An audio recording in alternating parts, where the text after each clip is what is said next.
할로윈 데이라고 서양에서 시작된 10월 31일을 디데이로 하는 축제가 있죠. 이 축제는 귀신, 괴물 모양을 하고서 이렇게 즐기는 그러한 절기입니다. 성경은 아든 그 모양이라도 흉내내지 말라고 분명히 말씀하고 있습니다. 귀신놀이를 축제로 삼아 하는 것은 악한 영의 역사 중에 하나입니다. 여러분 보시면요, 성탄절은 점점 축소되고 오히려 그죠? 성탄절도 저는 성경적인 것은 아니라고 생각하지만 성탄절은 축소되고 할로윈데이가 점점 더 큰 축제가 되어가고 있습니다. 우리나라 놀이 하는 에버랜드로 가면 9월부터 11월 1일까지요 할로윈 축제 행사를 합니다. 우리 유치원이나 어린이집에서도요 할로윈 행사한다고 준비해 오라고 준비물로 주고는 또 합니다. 이것은 악한 영이 이 세대의 많은 사람들에게 귀신과 친구가 되어지게 하는 그런 역할, 또 이 행사를 통해서 어떤 사람에게는 귀신에 대한 공포감을 심어주기도 하는 그런 행사라고 저는 생각을 합니다. 그런데 정말로 악마가 역사했습니다. 아직 D-Day도 안 됐는데 어제 밤에 여러분들이 뉴스를 통해서 많은 분들이 보셨겠지만 그 사망 149명, 부상 76명 해가지고서 세월호 사건 이후에 최대의 사망자를 내는 사건이 있었습니다. 이 할로윈데이가 뭐라고 10대, 20대의 대부분의 청년들이 이곳으로 나와갖고 골목마다 사람으로 가득 차가지고 밀려서 처음에는 막 장난으로 미는 사람도 있었대요. 그러니까 넘어지고 그 위에 또 넘어지고 또 넘어져서 이렇게 많은 사람들이 죽게 된 것입니다. 많은 응급조처들이 있었고 슬프고 안타까운 일이지만 우리가 이런 행사에 그리스도인들은 정말 엄격히 절제해서 만약에 우리 아이가, 우리 손자가 다니는 유치원에서 할로윈 행사를 한다면 최소한 그날만은 보내지 않는 것이 좋을 듯 합니다. 아멘. 네, 옛날에 일제시대 때도 그랬습니다. 우리가 해방되기 직전에요, 신사참배를 학교에서 했기 때문에요, 손양원 목사님이 전 지역의 교회들한테 신을 보내서 학교 보내지 말라고 했어요. 우상에 동참하지 않는 것. 차라리 안 배우는 게 낫다는 거죠. 네? 네, 그래서 우리 어머니에게 그런 이야기를 들었는데, 그런 우리 교훈이 되어야 하는 것입니다. 우리가 이 시대에 가장 중요한 것이요, 영적인 것이고 신앙교육이라고 하는 것들을 우리가 기억해야 될 것입니다. 말씀을 전합니다. 성경은 인류 최초의 인간을 아담이라고 합니다. 그런데 예수님을 뭐라고 해요? 둘째 아담이라고 이렇게 말합니다. 예수님이 둘째 아담. 그래서 성경을 보면 아담은 오실자의 모형이라. 오실자가 누구라는 거예요? 바로 예수님이라는 거죠. 예수님께서 둘째 아담이라고 하는 이 의미는요, 첫 아담이 죄로 인해 실패했어요. 그것을 회복시키는 아담, 본래 하나님께서 창조했던 인간으로 회복시키는 아담으로 오셨다는 의미인 것입니다. 그래서 로마서 5장 17절에 보면 한 사람의 범죄로 말미암아, 여기 한 사람은 누구죠? 아담. 당연히 아담이겠죠. 아담입니다. 범죄로 말미암아 뭐가 왔어요? 사망이 왔어요. 그 한 사람을 통하여 왕노하였은즉, 그러니까 아담과 같은 범죄를 하지 아니한 사람에게도 뭐를 나눠줘요? 사망을 나눠준다. 왜? 인류 첫사람이 타락해서 그 죄가 이어졌기 때문에. 여러 사람이 있는 중에 한 사람이 타락했으면 그렇지 않았을 거예요. 근데 하나님이 창조의 첫 인간이 타락함으로 인해서 그 후손들에게 죄가 전가되었다고 하는 것입니다. 그런데 더욱 은혜와 의로와 의의 믿음 선물을 넘치게 받은 자들은 한 분 예수 그리스도, 이게 둘째 아담이죠. 한 분 예수 그리스도를 통하여 생명 안에서 왕노릇하리로다. 예, 둘째 아담으로는 뭐가 와요? 생명이 왔어요. 첫 아담으로서는 사망이 왔지만 둘째 아담 한 분 예수 그리스도를 통해서는 생명이 찾아왔다. 근데 이 차이점은 뭐냐면요. 자, 보십시오. 첫째 아담이 범죄했어요. 그죠? 범죄해서 원래 영생하도록 창조된 인간이 어떻게 됐어요?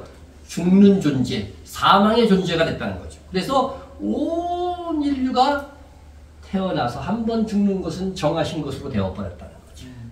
근데 둘째 아담은 하나님의 뜻에 순종했습니다. 우리 죄를 대신하여 십자가에 죽으셨습니다. 이 일로 인해서 사망에서 뭐요? 생명. 성경에서 말하는 생명은 영생을 말하는 것입니다. 그런데 아담의 범죄로서는 온 인류가 다 죄인이 되고 사망이 왔지만 로마서 5장 17절에 말씀하시는 바는 뭐예요?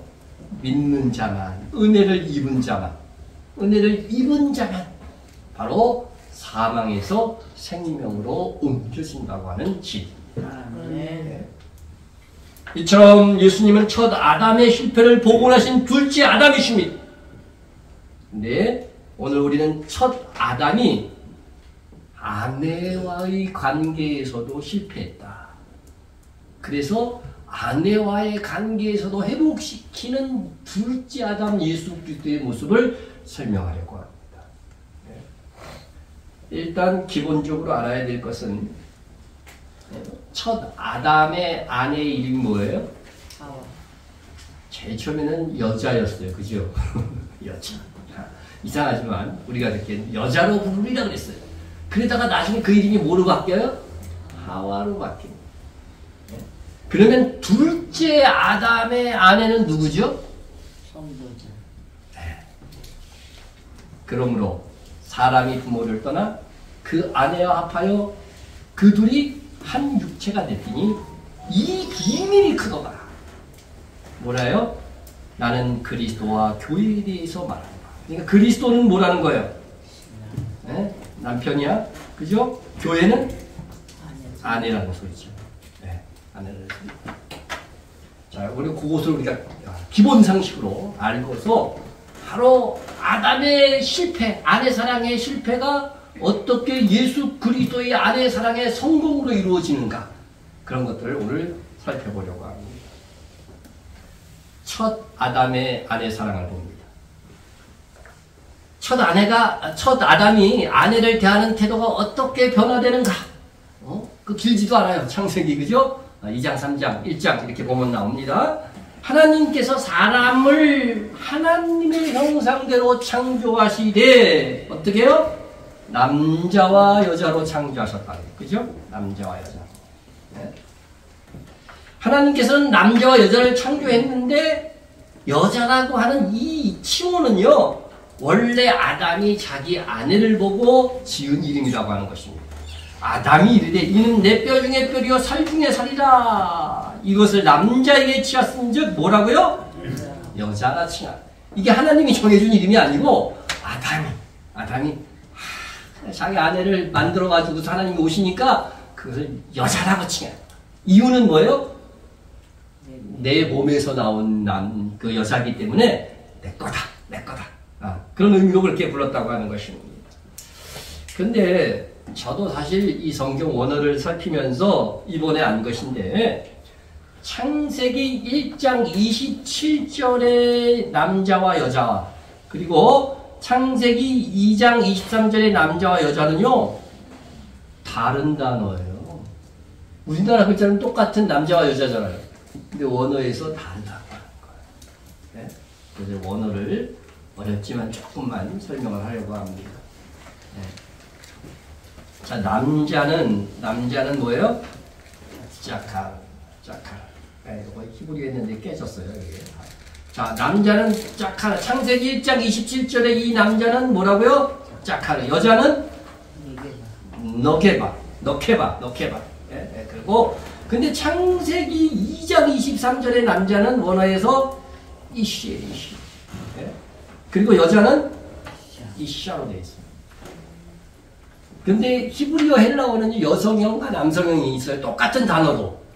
그런데 아담이 자기를 이씨로 인식한 거예요. 자기 이씨를 이씨. 예? 그런데 그 이씨를 그냥 여성형으로만 바꾸면 뭐가 돼요? 이샤가 되는 거예요. 이샤. 예? 그래서 이 이샤라고 하는 말은요, 사실은 우리나라 말로 하면 자기야라고 부르는 거예요. 어디서 많이 듣던 소리 아니에요? 예? 이야, 우리나라 사람들 정말 대단합니다. 이 성경적인 아내에 대한 칭호를 어떻게 이렇게 정확하게 부를 수 있었을까? 이건 아담이 타락하기 전에 자기 아내를 보고서 자기야 하고 부른 거예요. 이것은 뭐예요? 아내가 나의 분신이라는 거예요. 또 다른 나의 몸이라는 거예요. 그래서 이렇게 자기야 하고 부르게 된 것입니다. 우리나라 연인끼리 부르는 혹은 부부끼리 자기하고 부르는 것은 타락하기 전에 아담과 같은 순수한 감정에서 나온 호칭인 것을 알 수 있습니다. 그런데 그랬던 아담이 분명히 자기 아내를 자기야 이렇게 부르리다가 해놓고는 하나님께서 먹지 말라고 한 선악과를 따먹고 나서는 어떻게 변하는지 보세요. 이는 내 뼈 중에 뼈리요 살 중에 살이라. 야, 이렇게 기가 막힌 그 사랑의 고백을 했던 아담이요. 하나님께 이렇게 대답합니다. 아담이 이르되 하나님이 주셔서 나와 함께 있게 한 여자. 여자라는 칭호는 그대로 쓰고 있어요. 그가 그 나무 열매를 내게 주므로 내가 먹었나이다. 선악과 따먹지 말라는 멸명은 누가 누구에게 한 거예요? 하나님께서 하와에게 한 게, 여자에게 한 게 아니고 아담에게만 한 거예요. 그러면 자기가 책임감이 있는 거잖아요. 그런데 같이 먹고 나서는 뭐라고 그래요? 아내 탓하는 거예요. 아내 탓. 여자 탓하는 것입니다. 만약에 하나님 오히려 제 책임입니다. 이렇게 얘기했다고 한다면, 그래서 아내의 허물을 덮어주었다면 아내가 얼마나 감동했을까. 그뿐 아닙니다. 이후에는 아담이 자기 몸의 분신이라는 차원에서 자기 여자라고 불렀던 그것을 그 이름을 포기하고 아내에 대한 호칭까지 바꿔버립니다. 아담이 그 아내의 이름을 뭐라고 불러요? 하와라고. 분명히 여자라고 칭하리라고 했어요. 여자라고 부르라고 해서. 근데 타락한 이후에는 이름이 뭐로 바뀌어요? 하와로 바뀌어요. 이유는 뭐예요? 그녀는 모든 산자의 어머니가 되리라. 이거 우리나라 말로 하면 뭘까요? 당연히 첫 두 사람이니까 모든 산자의 어미가 되는 건 맞지요. 우리나라로 얘기하면은요, 이게 바로 누구 엄마예요? 애기 엄마.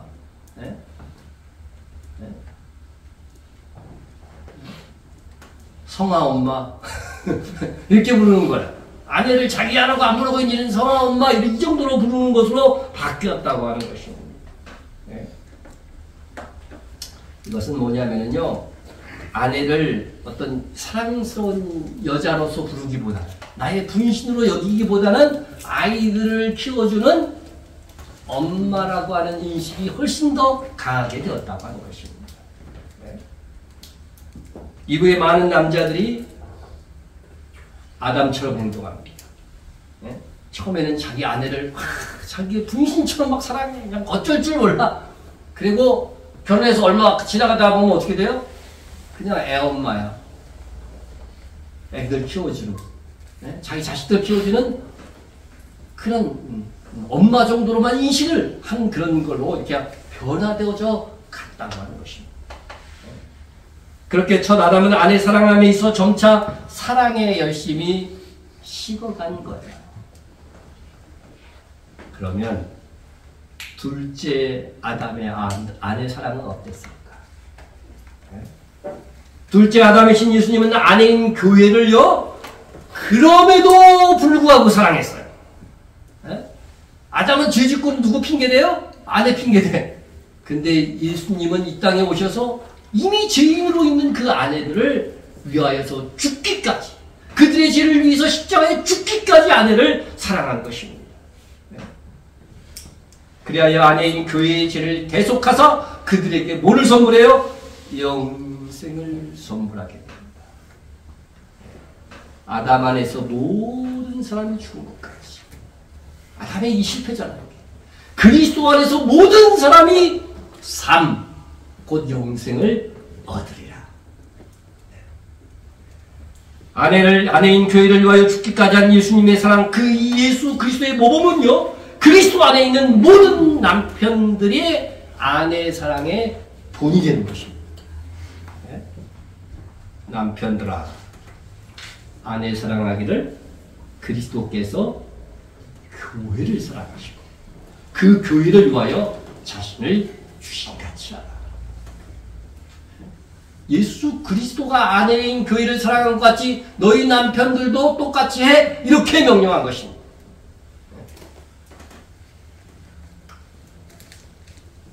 여러분, 따라서 우리는 주님께서는 아내 사랑의 본을 보이시고 아내 사랑의 회복을 이루시는, 그래서 다시 오셔서 온전히 그 아내들을 완벽하게 회복시키는, 부활의 몸으로 회복시키는 그러한 사역을 우리에게 또한 남겨두고 계신다고 하는 것입니다. 혹 지금 남편에 만족하지 못하는 분은요, 영적 남편, 그죠? 예수님의 남편 되심을 인하여 위로를 얻으시기 바랍니다. 이상보다 아멘이 많네요. 네. 자, 그러면은 완성된 신부, 그죠? 이 교회 중에서 완성된 신부, 온전한 신부, 새 예루살렘 성에서의 신부에 대해서 말씀하세요. 아내 되는, 그럼 신랑이신 예수님이 우리를 이렇게 사랑했는데 아내 되는 이 신부인 교회에 속한 우리의 책임은 없을까? 최고의 신랑 둘째 아담 예수님께 우리는 더 좋은 신부가 되어야 합니다. 또 내가 보면 거룩한 성 새 예루살렘이 하나님께로부터 하늘에서 내려오니 그 준비한 것이 신부가 남편을 위하여 단장한 것 같더라 했습니다. 그죠? 네. 그러니까 우리가 성전이라고 그러잖아요. 지금 그와 마찬가지로 이 새 예루살렘 성은요, 신부의 모습을 형상화해서 내려오는 거예요. 실제적인 형상도 되지만 우리가, 그죠? 예수님 앞에 신부로서의 어떠한 모습을 갖추었느냐, 그 의미도 된다고 하는 것입니다. 여기서 남편을 위하여 단장한 것 같더라 이렇게 해서 단장. 그래서 이것을 흔히 신부단장이다 얘기합니다. 신부단장. 여러분, 어떻게 우리가 신부로서 그리스도의 신부로 단장해 갈 것이냐? 그것은 남편인 예수님만 바라보고 사는 정결함입니다. 그렇잖아요.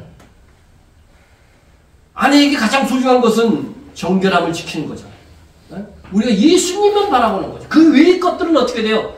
내가 손해가 돼도 어떻게 돼요? 단호히 거부하는 것이죠. 단호히 거부하는 것이죠. 그리고 남편 대신 예수님께서 다시 오실 때까지 부탁한 게 있어요, 없어요? 성경에 보니까. 있지요. 그거 가장 내게 중요한 사명으로 알고 행하는 자가 진정한 신부 단장을 하는 자라고 하는 것입니다. 그렇게 단장한 신부는 그리스도의 나라에서 해같이 빛날 것이라고 되어 있습니다. 새 예루살렘 성에서는 보석같이 빛날 것입니다. 그래서 그리스도의 신부를 의미하는 새 예루살렘 성의 성문과 성벽과 기초석은 다 뭘로 되어 있어요? 돌이 아니고 보석으로 되어 있는 겁니다. 로이터 통신에서 세상에서 가장 로맨틱하게 들리는 언어와 단어를 조사해서 보도한 적이 있었습니다. 1위는 프랑스어 아무르입니다. 원래 프랑스어가야 살살 굴러가요. 이응 발음이 많아. 알랑들롱, 그죠? 네? 아무르. 이게 가장 로맨틱한 단어로 뽑혔고, 또 2위는 이탈리아어 중에 아모레. 요거는 여러분이 잘 알죠. 무슨 뜻이에요, 아모레가? 화장품 회사 이름이라고? 이거요. 아무르하고요, 아모레가 다 같은 뜻이에요. 보겠어요? 요 정도 쓰면 알 텐데요. 사랑. 나의 사랑. 이렇게 이야기할 때 어떻게 해요? 가장 로맨틱하게 되는 것입니다. 네? 오, 그대는 나의 사랑. 한번 해볼래요? 로맨틱하게? 3위가 뭔지 아세요? 이탈리아어, 똑같은 이탈리아어인데 테소르. 이 테소르는 뭐냐면은 보물이라고 하는 뜻입니다. 네? 이게 왜 그러냐면은 이탈리아어로요, 연인들을 부를 때 나의 테소, 나의 보물 이렇게 부른다는 거예요. 그러니까 이 세 단어가 뭐예요? 사랑하는 대상을 부를 때 사용하는 단어, 이게 가장 로맨틱한 거예요. 자, 이 세 단어 생각해 보면서, 예? 우리가 주님께서 우리를 부를 때, 하나님께서 우리를 부를 때 이런 로맨틱한 단어로 부르신 거죠. 아가서를 통해서 나의 사랑, 나의 신부야 이렇게 부르고 있고, 그죠? 예? 또 오늘 새 예루살렘 성에서는 어떻게 해요? 나의 신부들은 나의 보물이다. 새 예루살렘 건물의 재료를 통해서 이렇게 말씀하고 있는 것입니다. 하나님께서 이스라엘을 로맨틱하게 불렀어요. 세계가 다 내게 속하였나니 믿습니까? 온 세계는요, 하나님이 다 창조하신 거예요. 하나님의 소유예요. 네? 속하였나니 너희가 내 말을 잘 듣고 내 언약을 지키면 너희는 모든 민족 중에서 내 뭐가 돼요? 소유가 되겠고. 이 세상이 다 하나님 소유예요. 그 중에서도 하나님의 소유가 된다는 이 소유라고 하는 단어는요, 세귤라예요. 세귤라. 보세요. 이 세귤라는 무슨 뜻이냐면요, 어원이 간직하다 하는 그런 단어에서 온 거예요. 간직하다. 간직하다. 이 세귤라를 왜 간직하다는 단어에서 온 것일까? 이거는 무슨 뜻이냐면요, 비밀스럽게 간직한 특별한 보물이다. 그런 뜻인 것입니다. 하나님께서 이스라엘을 어떻게 돼요? 비밀스럽게 간직한 특별한 보물과 같은 존재들로 여겼다고 하는 것입니다. 네. 여러분, 집에 보물이 있으세요? 없어요? 그걸 설설했는데. 보물이 없다 해도 내가 가장 소중히 여기는 거, 그게 뭐 보물이지, 그나마. 어디다 뒀어요? 신문지 싸놨어요?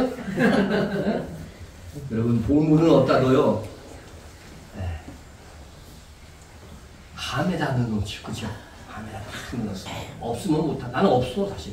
네? 근데 신문지에는 못 싸놔요. 보물을 신문지에. 여러분, 금반지 신문지에 싸놓으신 분 있으세요? 네? 신문지에는 못 싸놔요. 보니까 배추 지금 계절에 이게 한창할 일이에요. 배추 싸놨어요. 그런데 귀한 보석은요, 보석함에 이렇게 넣었어요. 그런데요, 더 귀한 보물은 어떻게 합니까? 네? 자물쇠까지 있어. 그죠? 자물쇠까지 있어갖고, 그걸로 열고 닫고, 그 열쇠는 누구만 갖고 있어? 나만 갖고. 소중한 보물은 나만 갖는 거야. 네? 그리고 나서, 너무나도 귀중해, 이 보물이. 그런 사람들은 아예 어디다가 넣나? 금고에다가 넣어놓고, 비밀번호까지 이중 삼중 잔치를 하는 거죠. 네? 비밀번호는 또 나만 외우고 있는 겁니다. 네? 하나님께서는 이스라엘을 감추어 놓은 나의 귀한 보물이 될 것이라고 말씀하신 것입니다. 그렇다고 이스라엘 자손으로 태어나면 무조건 하나님께서 귀히 여기시는 보물이 되느냐? 그럴까요? 조건이 있었죠. 너희가 내 말을 잘 듣고 내 언약을 지키면입니다. 지키면 너희는 모든 민족 중에서 내 보물이 되겠고. 여러분, 구원은 은혜로 받지만 보물이 되는 것은 뭐예요? 네, 나의 행위가 있어야 된다고 하는 것을 이미 구약시대에서부터 말씀하고 있는 것입니다. 이스라엘은 이스라엘 역사 속에서 이것이 그대로 나타났음을 보여주고 있습니다. 이스라엘이 하나님의 말씀에 순종할 때는 그들은 강대했고 번성했습니다. 하나님 잘 섬길 때 이스라엘 민족이 어디 이방에 침입해 있어 멸망된 적이 있었어요? 그 오랜 역사 속에 그런 건 없다는 거죠. 그러나 하나님을 잘 섬기지 않고 우상을 막 숭배하기 시작할 때는 그들을 세약해졌고 나중엔 멸망해서 항구로 포로로 다 잡혀갔습니다. 하나님께서는 이스라엘이 조건 없이 하나님의 보물 같은 존재가 된다고 말씀하지 않으셨습니다. 하나님과의 언약을 지키면 여러 민족 중에서 귀히 여기는 보물이 될 것이라고 말씀하신 것입니다. 이것이 우리의 구원론과 상급론의 중요한 기준이 됩니다.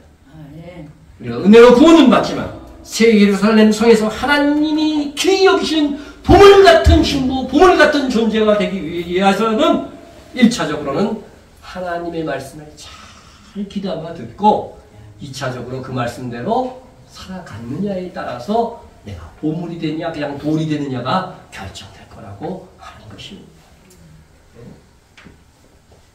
이스라엘에게 주어진 세굴라의 약속은 예루살렘 성의 보물들로 성취됩니다. 그리고 신약시대에 접어들면서 이 새 예루살렘 성의 보물은 이스라엘뿐만 아니라 언약의 백성이 된 이방교회까지 확대 적용되는 것입니다. 그래서 새 예루살렘 성에서의 이 12지파는 이스라엘을 가리키지만 12사도는 누구를 가리켜요? 이방교회. 이 12사도를 통해서 교회가 탄생한 거니까. 그래서 오늘 본문에서 새 예루살렘의 성문을 보면은요 12지파의 이름이 적혀져 있어요. 그런데 기초석에는 12사도의 이름이 적혀 있습니다. 성문은 이스라엘을, 기초석은 이방교회를. 각각 다 뭐예요? 나름의 보물로 구성되어 있다고 하는 것을 볼 수가 있습니다. 그러므로 하나님의 보물이 되는 이 영광은 이스라엘뿐만 아니라 이방교회 우리에게도 활짝 열려져 있는 것입니다. 자, 보물 하나하나씩 봅시다. 새 예루살렘 성의 성곽이라고 했는데 우리가 성벽이라는 말이 더 친숙하죠. 자, 새 예루살렘의 건축 성의 이 재료를 보면 하나님께로부터 하늘에서 내려오는 거룩한 성 새 예루살렘을 보이니 하나님의 영광이 있습니다. 그 성의 빛이 지극히 귀한 보석 같고 뭐 같다고요? 보석 같고 벽옥과 수정같이 맑더라. 보십시오. 그 성곽은 뭐로 쌓였어요? 벽돌은 벽돌인데 벽옥으로 쌓았고 그 성은 정금인데 맑은 유리 같더라. 그러니까 성곽 곧 성벽이 벽옥으로 쌓여 있었어요. 새 예루살렘의 성벽 재료는 뭐라고요? 벽옥이에요. 벽옥. 이 벽옥은요 오늘 본문에도 있지만 하나님의 영광을 나타내는 것이에요. 자 봅시다. 계시록 4장 2절 3절에 보라 하늘의 보좌를 베풀었고 그 앉으신 이가 있는데 앉으신 이의 모양이 뭐 같다고요? 벽옥과 홍보석 같고 이 홍보석도 벽옥의 한 종류예요. 그러니까 벽옥이 여러 가지 색깔이 있기 때문에 그것이 이렇게 보인 거죠. 하나님의 모양이 벽옥과 같아. 그런데 예루살렘 성벽이 뭐라고요?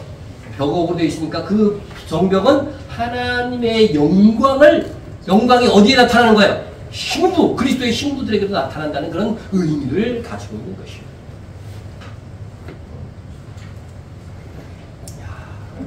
보석으로 벽돌 삼아 쌓아 올린 그 성.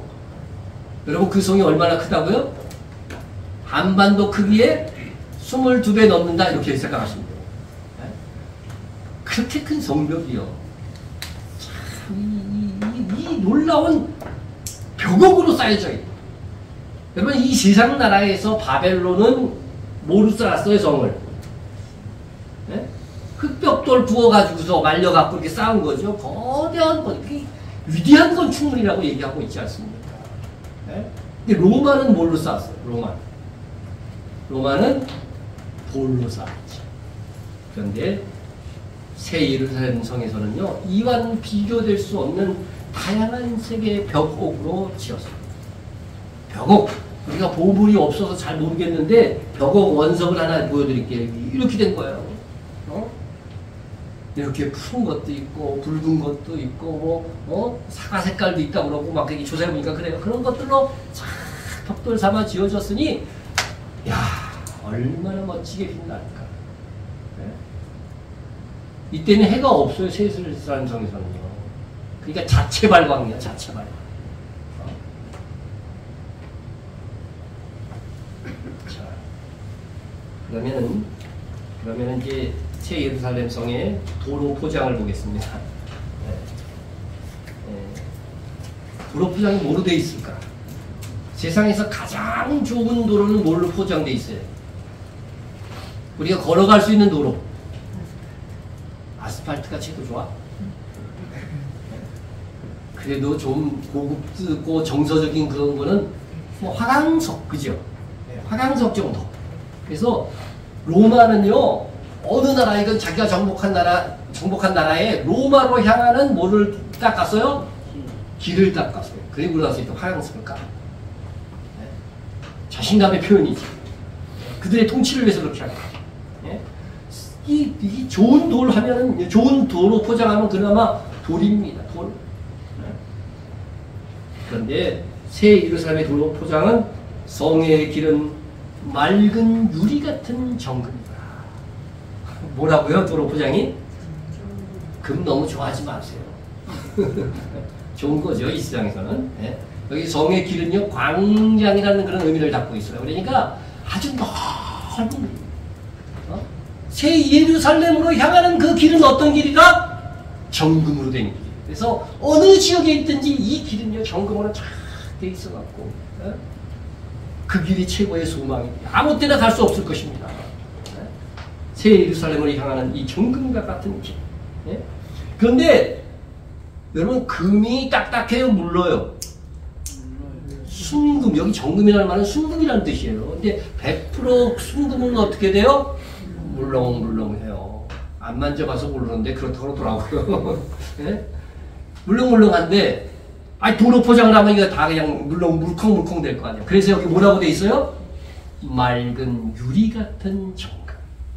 네? 도로 포장에 합당한 금으로 하나님께서 하실 것이라는 거죠. 이 세상에서는 없는 금이에요, 그러니까. 그런 금으로 쫙 깔아놓는 거. 네? 여러분, 이 맑은 유리 같은 정금은 그래서 흠이 생기겠어요? 안 생기겠어요? 맑은 유리 같으니까. 유리에 흠 생깁니까? 거의 안 생기죠. 그래서 이 흠이 생기지 않는 정금이에요. 그래서 이것은 흠 없는 신부의 순결함, 아름다움을 의미합니다. 그래요, 베드로 사도는 우리가 어떤 신부 단장으로 나타나기를 힘써야 되는지에 대해서 말씀하고 있습니다. 우리는 그의 약속대로 의가 있는, 여러분, 그리스도의 신부의 의가 있는 곳인 어디를 바라봐요? 새하늘. 오늘 본문에 있는 새하늘과 새 땅을 바라보다. 새하늘과 새 땅을 바라보는 정결한 신부들은 어떻게 살아야 되느냐? 베드로 사도는 이렇게 말합니다. 그러므로 살아가는 자들아, 너희가 이것을 바라보라. 주 앞에서 점도 없고 흠도 없이 평강 가운데에 나타나기를 힘쓰라. 주님 앞에 나타나는데 흠이 있어, 상처가 있어. 그런 상태로 나타나면 신부들한테 어떻게 돼요? 부끄러운 신부가 돼요. 그래서 우리 흔히 그런 걸 무슨 구원이라고 그래요? 부끄러운 구원이 있을 수 있다는 거예요. 그런데 점도 없고 흠도 없이, 그죠? 우리의 의가, 우리의 모든 허물을 감추고 담을 수 있는 아름다운 신부의 모습, 그런 모습으로 주님 앞에 딱 걸어나가는 사람은 어떻게 돼요? 자신있게 걸어가는 거예요. 그래서 평강 가운데 나타나기를 힘쓰라는 거예요. 여러분, 새하늘과 새 땅에서 영원히 살 그 나라에서 여러분 그리스도의 힘으로 그리스도와 함께 영생 동락을 누리고 싶습니까? 네? 그렇다고 한다면 점도 없고 흠도 없이 평강 가운데 나타나기를 힘쓰라고 하는 말씀의 공로가 있는 것입니다. 다음으로는 예루살렘 성문을 봅니다. 이 성문에는 12지파의 이름이 적힌 12문이 있는데 무슨 보석으로 되어 있나요? 그 문은, 그 12문은 12진주니 각 문마다 한 개의 진주로 되어 있고 있습니다. 새 예루살렘의 성문은 새하늘과 새 땅에 사는 민족들이 왕이신 하나님을 뵙기 위하여서 드나들어야 하는 문이니까 얼마나 크고 화려하겠습니까? 성의 크기가요, 이미 말씀드린 바와 같이 서울시 면적의 8,146배, 한반도 크기의 22배. 그러니까 성문도 성의 규모에 맞아야 되니까 그 크기가 정말 이 세상에서는 상상할 수 없을 정도의 규모일 것입니다. 그런데 그 상상하기도 힘들 정도의 큰 문이 여러 개의 진주를 합해서 만든 것도 아니고 한 개의 진주. 이 세상에 그런 진주 있나요? 세계에서 가장 큰 진주 제가 검색해보니까 이게 나오더라고요. 그래 봤자 길이가 1m나 돼야 안 돼요? 안 돼. 67cm야. 무게 34kg. 필리핀의 어부가 어느 날 닻을 내렸는데요.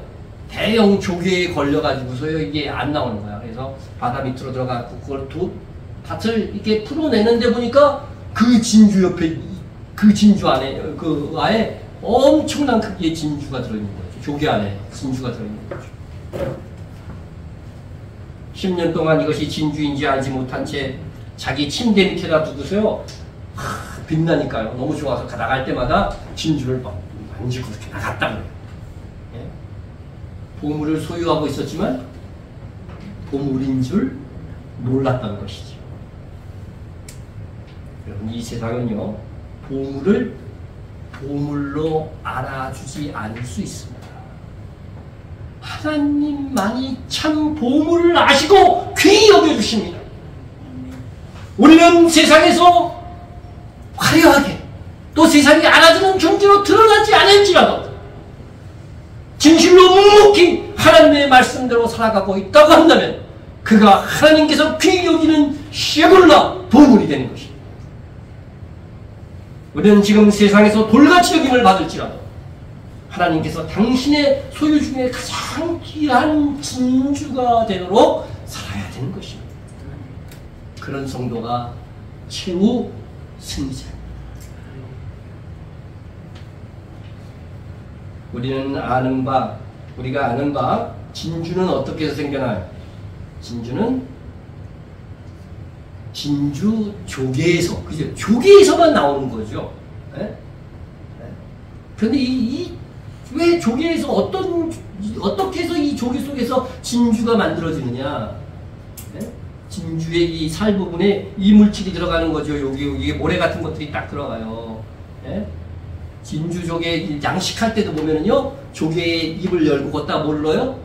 모래를 집어넣는 거죠. 그러면요, 조개가 아플까요, 안 아플까요? 너무 아파. 그러니까 이 조개가 이걸 이렇게 감싸게 되는 거죠. 이렇게 감싸게 됩니다. 그러면 그 다음 단계로 가서 이렇게 감싸집니다. 조금 지나면은요, 완전히 진주 주머니가 됩니다. 네? 그래서 이렇게 요 모래알을 감싸면서 계속 빨갛게 되는 이유가 뭐예요? 진주의 그 피가 계속 그거를요, 감싸고, 아프니까 감싸고 그러면서 세월이 흘리면서 점점 커지는 것이 바로 진주인 것입니다. 네. 여러분, 이 진주, 그래서 진주를 이렇게 오래된 진주를 딱 열면 어떻게 돼요? 열면은 바로 이렇게 진주가 여기서 나오는 겁니다. 네? 진주가 여기서 나와요. 이렇게. 네? 그래서 아주 대박 진주 하나 보여드릴게요. 진주 하나 이렇게 했는데 이렇게 많은 진주가 나와요. 이렇게 많은 진주가. 네? 이 진주는 그런데 어떤 고통을 겪었어요? 너무 아픈 거죠. 우리 신발에 모래 하나 들어가도 아픈데 자기 살 속에 모래가 여러 개 들어가 있으니 얼마나 아프겠어요? 얼마나 아프겠어요? 네? 이것이 의미하는 바가 무엇입니까? 주님께서 어떠한 방법으로 이 모든 이름 위에 뛰어난 이름을 가지셨습니까? 십자가를 지고, 네? 사람의 모양으로 나타나사 자기를 낮추시고 죽기까지 복종하셨으니 곧 십자가에 죽으십니다. 결과가 뭐예요? 이름으로 하나님이 그를 지극히 높여 모든 이름에 뛰어난 이름을 주셨습니다. 예수님도요, 만왕의 왕이라고 하는 이 아름다운 칭호, 네? 모든 이름에 뛰어난 이 이름도요, 거저 얻은 것이 아니라는 거예요.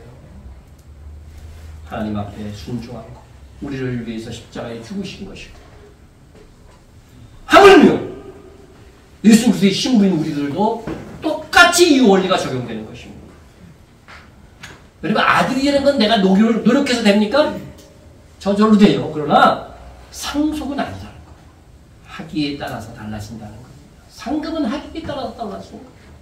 그래서 우리가 하나님 앞에 정말 우리도 각자 자기를 부인하고 자기 십자가를 진 만큼 이 영화를 누리게 될 날이 오게 될 것입니다. 아멘. 그래서 주님은 우리에게 누구든지 나를 따라오려거든 자기를 부인하고 자기 십자가를 지고 나를 것이다. 여러분, 아니 사랑하는 사람들에게 나를 따라오려면 십자가를 지고 고통 속에서 따라오라고 이러한 남편이 세상에 어디 있어요? 응? 그런데 이것이 뭘 주기 때문에 그래요? 새 예루살렘 성에서 보석과 같은 신부가 될 것입니다. 이것이 너를 가장 사랑하기 때문에 주는 말이다. 그래서 자기 십자가를 지고 따라오라고 하는 것입니다. 우리도 주님처럼 자기 십자가를 진 만큼 뛰어난 이름을 얻게 될 것입니다. 자녀이면 또한 상속자, 곧 하나님의 상속자. 중요한 것은 뭐예요? 그리스도와 함께한 상속자인 것입니다. 그리스도처럼 살았을 때, 그리스도처럼 희생하고 자기 십자가를 졌을 때 영광이 온다는 거예요. 우리가 그와 함께 영광을 받기 위하여 어떻게 해야 된다는 거예요? 고난도 함께 받아야 할 것이다. 이게 자기 십자가. 생각하건대 현재의 고난은 장차 우리에게 나타날 영광과 비교할 수 없어요. 여러분, 이 세상의 십자가 진 것과 새 예루살렘 성에서의 이 보석의 이 영광은요, 비교할 수가 없는 거예요. 비교할 수가 없어요. 10배, 100배, 1000배 영원히 이루어지는 거니까 이거는 몇 배라고 할 수도 없고 그냥 비교할 수 없는 거예요.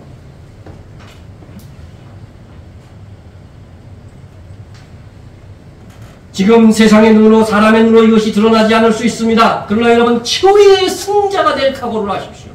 지금 여기서의 영광이 아니라 그 나라 예루살렘 성의 그 신랑 예수님께서 사랑하는 세굴라 신부, 진주 신부가 되는 분이 최후 승자라고 하는 사실을 여러분 잊지 마세요. 세계에서 가장 큰 진주라도 겨우 1m도 넘지 않습니다. 그런데 새 예루살렘 성문은 한 개의 진주로 되어 있는데 수십 미터, 어쩌면 수백 미터의 문일 것입니다. 이 엄청난 크기의 문이 하나의 진주로 되어 있다면, 여러분 그것을 볼 때 얼마나 아름다울까.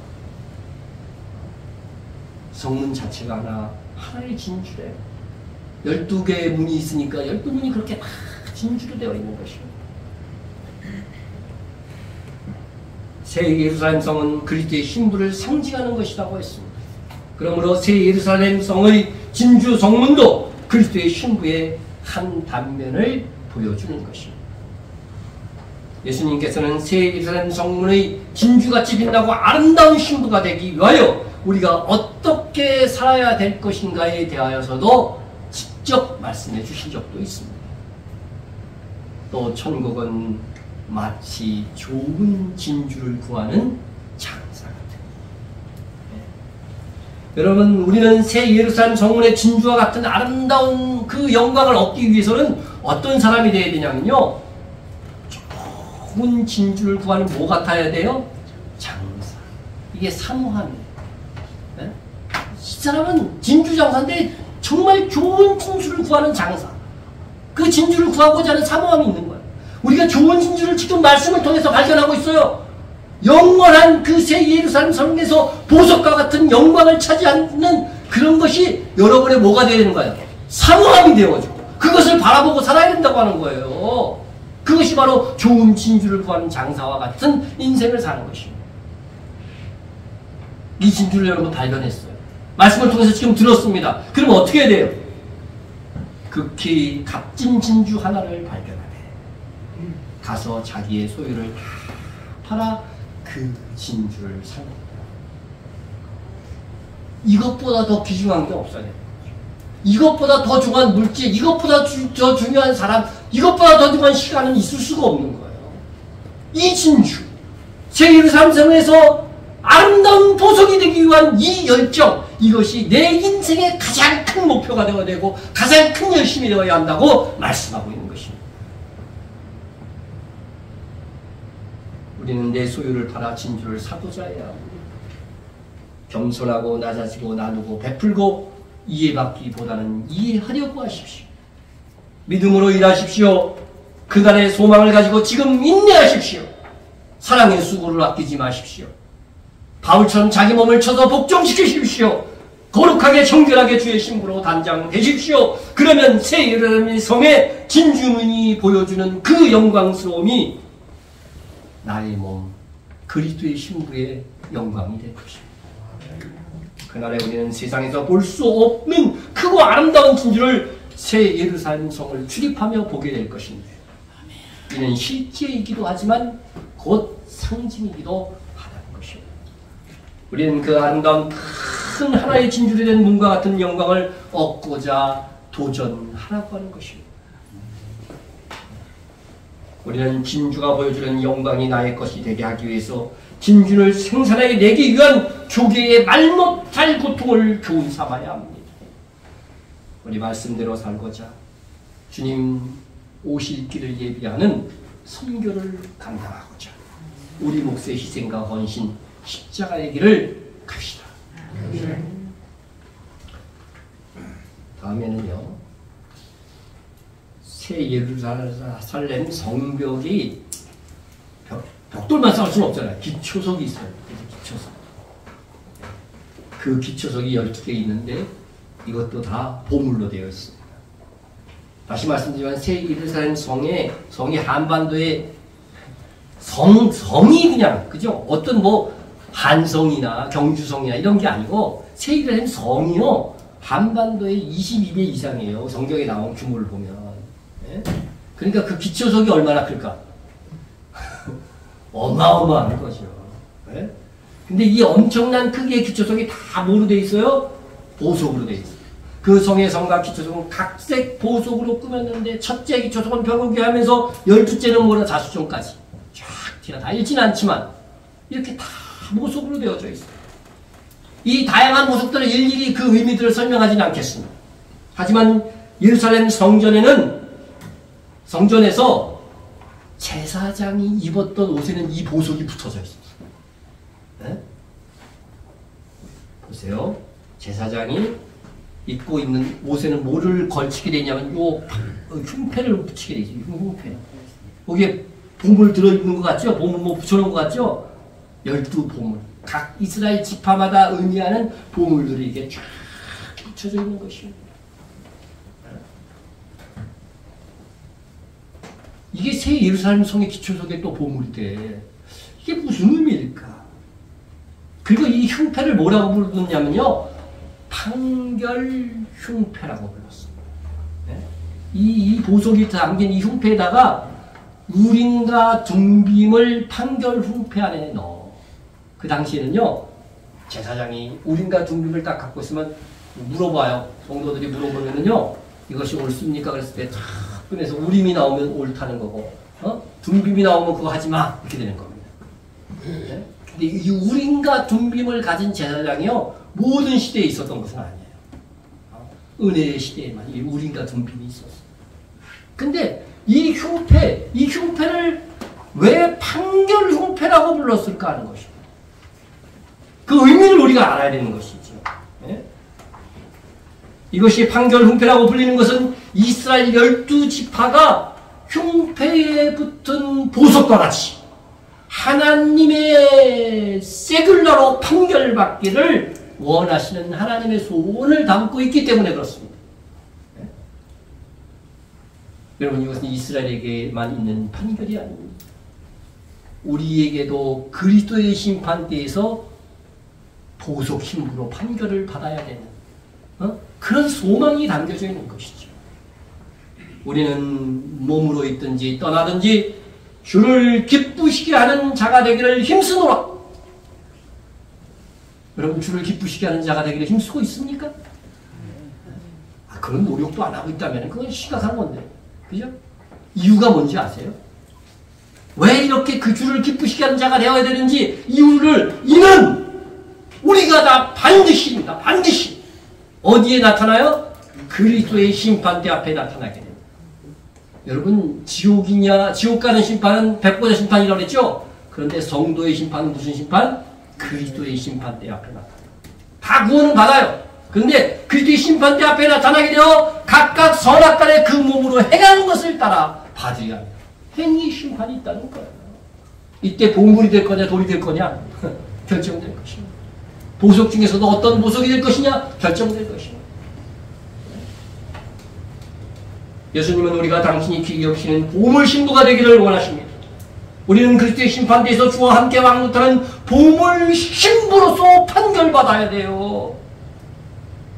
그것을 위해서 사는 것이 가장 큰 지혜인 거죠. 그렇게 판결받은 성도는 새 예루살렘의 기초 속의 보물과 같은 영광을 얻게 될 것입니다. 새 예루살렘 성은 누가 어떤 방법으로 짓나? 거룩한 성 예루살렘은요, 사람이 건설한 성 도시가 아닙니다. 예루살렘은 최초에 누가 건설했어요? 다윗. 성전은 솔로몬. 그렇죠?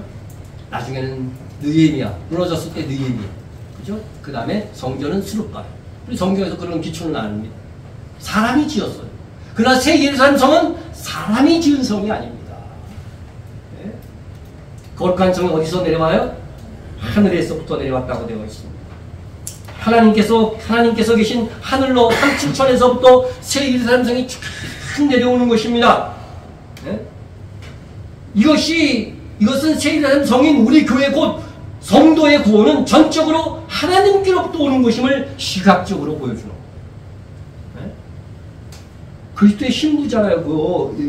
그것이 하늘로부터 내려온다는 것은 인간의 힘, 인간의 노력으로, 인간의 행위로 쌓는 것이 아니라 하나님이 주시는 것임을 보여주는 것입니다. 천년왕국은 첫째 부활에 참여하는 공적 있는 신자들만 참여할 수 있습니다. 그래서 천년왕국을 소개하는 계시록 20장에서 첫째 부활에 참여하는 자는 복이 있고 거룩하다. 둘째 사망이 그들 다스릴 권세가 없고 도리어 하나님과 그리스도의 제사장이 되어 그리스도와 더불어 천년 동안 왕노하리라. 이 특권이 주어지는 거죠. 네? 반면 새 예루살렘 성이 있는 영원한 하나님의 나라는 전적으로 믿음으로 가는 나라입니다. 상을 받는 성도는 천년왕국에 들어가는 것이고 구원은 받되 불 가운데서 얻은 것 같은 성도는요, 비록 천년왕국에서 주와 함께 왕노하지 못해도 새하늘과 새 땅에서는 살게 되는 것입니다. 이 성도들은 내세울 자랑 궁정은 없지만 믿음으로 말미암아 은혜로 구원받은 것입니다. 그래서 예수님을 믿는다는 것이 얼마나 큰 권세인 것을 알아야 돼요. 네? 보세요. 누구든지, 그죠? 중간부터 읽으면 누구든지 그 공적이 불타면 해를 받으리니. 여러분, 우리의 공적이 인정받지 못해, 우리 행위가 인정받지 못했으면은요, 해를 당해야 안 당해요? 분명히 해를 당합니다. 징계를 받습니다. 그러나 자신은 뭐를 받아요? 구원을 받아요, 못 받아요? 구원을 받되 불 가운데서 얻은 것과 같다.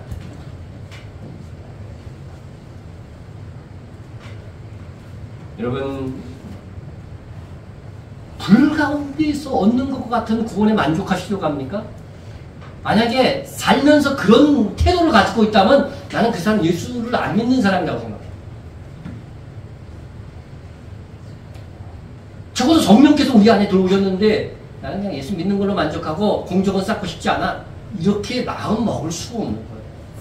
적어도 예수를 믿었다면 주를 위해서 살고자 하는 열망과 마음은 있어. 그런데 인간의 연약함으로 자꾸 자기를 부인하지 못하고 자기의 향락을 위해서 살아가는 성도들이 있을 수는 있는 거죠. 그러나 그런 주를 위해서 살고자 하는 마음조차 없다고 한다면 그가 예수를 믿는 사람일까? 여러분, 예수를 믿었다는 것은 주님과 뭐를 한 거예요? 약혼을 하고 뭐를 앞두고 있는 거예요? 주님 다시 오실 때 결혼식 한다는 거예요. 예수님 다시 오시는 이유가 뭐하러 오신다고요? 우리하고 결혼식 하라고 보는 거예요. 천년왕국에서 어린 양의 혼인잔치가 되는 것입니다. 그래서 이스라엘에서는 약혼만 해도 뭐예요? 정식 아내예요. 네? 남편이 죽으면 누가 받아요? 그 약혼한 사람이 받아요. 우리나라는 그렇지 않지만. 그러니까 이 성경적인 원리를 이스라엘 문화 속에서 적용하면 더 잘 이해할 수가 있습니다. 성경은 예수님을 남편, 교회를 그리스도의 아내라고 하지 않았습니까? 그런데 신부인 우리가 내가 신랑으로 오실 그 결혼식 날을 대비해서 아무것도 안 해. 그럴 수가 있습니까? 결혼식 날에 예? 신부가 화장도 안 하고 있어. 그런 신부 보신 분? 네. 신부 화장 보니까요. 이게 화장하기 전이고 이렇게 바뀐 거죠. 이렇게. 돌변합니다. 여자는요. 네? 네. 또 하나 보여드릴까요? 네. 아, 이런 여자가 이렇게 변해. 이렇게 화장을 하니까. 신부는 단장하는 겁니다. 이게 화장 열심히 하는 게 신부 단장이에요? 그리스도인은? 그건 아니잖아요. 네? 여자들은 어떻게 단장하고 성경에 나와 있어요? 따은 머리나 그런 건 않고 정절로서 단장하라고 돼 있어요. 네? 새 예루살렘에서 보좌를 두고 하나님의 보물과 같은 존재가 되는 것은 은혜 위에 공경을 쌓은 신자에게만 주어지는 영광이라고 하는 사실입니다. 이를 알고도 그리스도의 신부로서 단장을 게을리한다면 이는 더 많이 맞는 종과 같이 될 것입니다. 마지막으로 어떻게 하여야 우리가 신부 단장하여 새 예루살렘 성의 보물 신부가 될 수 있을지를 말씀을 드리겠습니다. 예수께서 이르시되 내가 온전하고자 할진대 부자 청년한테 말한 거죠. 가서 네 소유를 팔아서 가난한 자들에게 주라. 그리하면 하늘에서 뭐가 있다고요? 보화가 내게 있으니 그리고 와서 나를 따르라. 이런 행위가 뒷받침되어질 때에 하늘의 보화를 보내는 거예요. 내 소유를 팔아. 너희 소유를 팔아. 부지하여 낡아지지 아니하는 배랑을 만들라. 곧 하늘의 돈과 다함이 없는 보물이니 거기는 도둑도 가까이 하는 일이 없고 좀도 먹는 일이 없는 사라지지 않는 보물이 돼요. 여러분 새 예루살렘 성은 누가 지어요? 하나님이 짓습니다. 예수님께서 처소를 예비한다고 되어 있습니다. 그런데 그 건축 재료는 누가 보내는 거예요? 나의 행위를 통해서 보물을 그곳으로 다 보내는 거예요. 그 재료를 하나씩 쌓는 것입니다. 새 예루살렘 성에서의 나의 집을 쌓는 것입니다. 모세는 세상이 주는 보화보다 하늘의 보화를 더 큰 재물로 여겼습니다. 그리스도를 위하여 받는 수모. 그리스도를 위해서 은지 수모 받았어요? 네? 모세가 그리스도를 알긴 했나? 성경을 잘 보세요. 모세에게 그리스도께서 나타나셨어요? 안 나타나셨어요? 여호와의 사자로 나타나셨다고 되어 있습니다. 그분을 위해서 받은 수모를 애굽의 모든 세상의 이 보화보다 더 큰 재물로 여겼으니 뭘 바라봤다고요? 이는 상 주심을 바랍니다. 예수 믿고 나서는요 계속 상입니다. 제가 설교 때마다 상 얘기 안 할 때가 있나요? 어? 상 주심을 바라보고 살아야 되는 것이 가장 예수 믿은 다음에 인생의 목표가 되어야 되기 때문에 그런 것입니다. 새 예루살렘 상에 보물 신부가 되는 상을 받기를 주의 이름으로 축원합니다. 동성으로 하루하루